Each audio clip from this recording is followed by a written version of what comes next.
Hello, this is Roger Martin again. Hello, this is Roger Martin again from Billings, Montana. I'm just reviewing this video I saw on YouTube. God Gave Them Knowledge. It's by the Mormon Channel. And of course it's about Nebuchadnezzar's dream and the interpretation thereof. Now it doesn't end that way, it just starts that. And it does give some scriptural help here in the bottom. Read the story of full story of Daniel, and then it gives this link here. So it does encourage you. The whole purpose of it is to encourage you to read the scriptures and to think about their influence and power in your life. Now, as I play this, I'm going to edit it.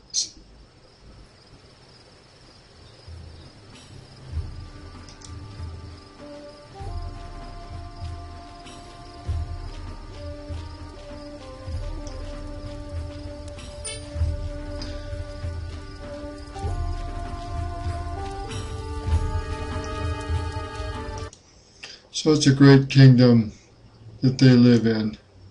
There's going to be a great feast here. Daniel, this guy wants them to eat at the king's feast and drink the king's wine, but Daniel is covered not to do that. So he makes a deal with this guy here for 10 days, just the grain and water instead of the king's meat and wine. Belteshazzar. Master? Eat. Drink. Honor the great King Nebuchadnezzar, the protector of the crown and provider of your feast. This guy's not so much worried about these guys eating as he is his own head. The king may have been a little hasty in some of his decisions and a little quick to bump off people. Surely any ailment that hath befallen thee so quickly can be cured by the kingdom's purest of wines. And he tells him, you know, he's made a covenant not to drink wine. Only the power of Nimrod and the glory of Bel. Gods of Bel. Power of Nimrod. Not the same gods as Daniel was raised up by. Master, prove thy servants, I beseech thee, 10 days. And let us eat grains instead of meat, water in place of wine.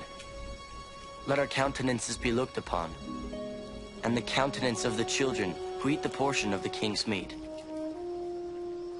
And as thou seest, deal with thy servants. So here's the deal. Give me 10 days of the grain and the water instead of the wine and meat, king's meat. And if our countenances don't look better, if we don't perform better, deal with it accordingly. And the guy agrees to it.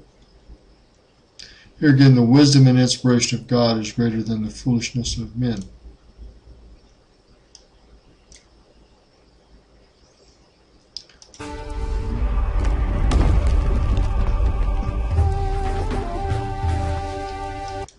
Nebuchadnezzar's having this dream and it's tormenting him. He can't remember it.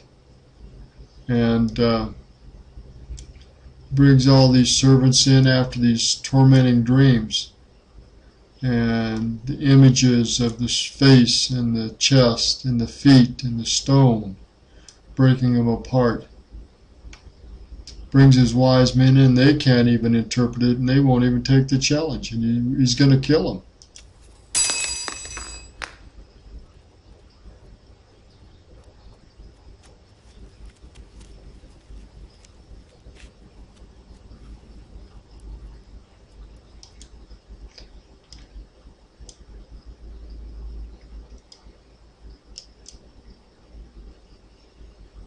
No king, lord, or ruler that asks such things of any magician or astrologer or Chaldean.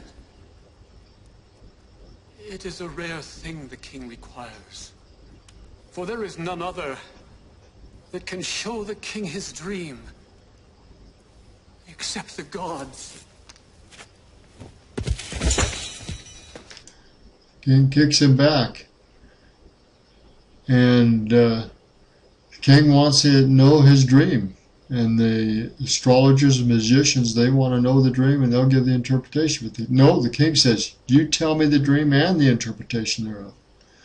And they don't do it, and he's going to kill him. Out! Out!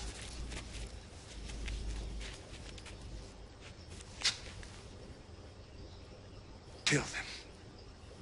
Kill them all.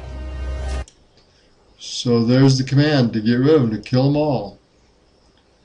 He's fed up with their tricks and their foolishness. Daniel says he can interpret it.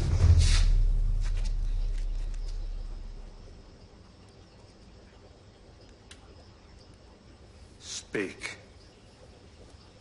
O king, if thou wilt give me time, I will show thee the dream, and the interpretation thereof. My lord, what harm could be done?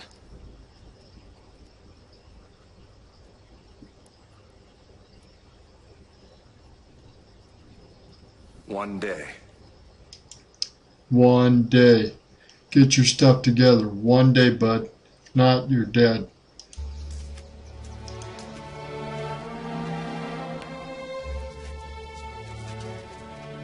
Daniel.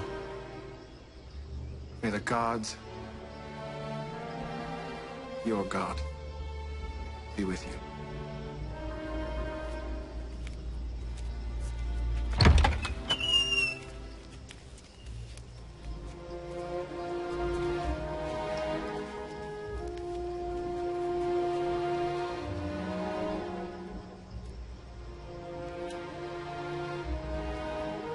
Belteshazzar, wisest among the young. Art thou able to make known unto me the dream which I have seen, and the interpretation thereof? There is a God in heaven that revealeth secrets, and maketh known unto the king Nebuchadnezzar what shall be in the latter days. Thy dream, and the visions of thy head upon thy bed, are these. Thou, O king, sawest and behold a great image. This image, whose brightness is excellent, stood before thee, and the form thereof was terrible. The head was of fine gold, the breasts and arms of silver, the belly and thighs of brass.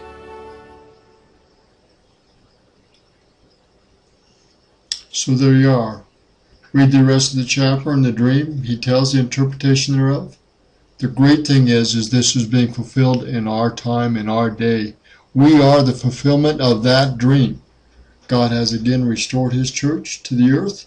He is breaking down these nations and kingdoms, and he is going to raise up his kingdom during the second coming and after. It is coming to pass just as it was predicted in the Old Testament. We are living in the fulfillment of these days, these latter days. This dream is being literally fulfilled in our day. Have a great day. This is Roger Mark from Billings, Montana. There is still great truth revealed from God, from heaven, through living apostles and prophets. Of this I testify in Jesus'